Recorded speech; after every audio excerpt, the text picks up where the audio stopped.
Kan man bota kärlek? Går det att läka ett brustet hjärta och försonas med sin familjehistoria?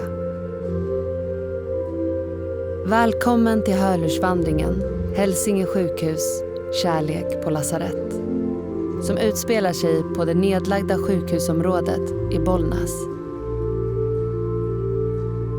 Jag heter Bibi och i den här hörlursvandringen ska jag berätta om morfar som behandlades med aversionsterapi mot homosexualitet på 70-talet. Och om mormor som fram tills idag varit en främling i mitt liv. Deras gemensamma historia börjar här, på Heden, där Hälsinge sjukhus låg.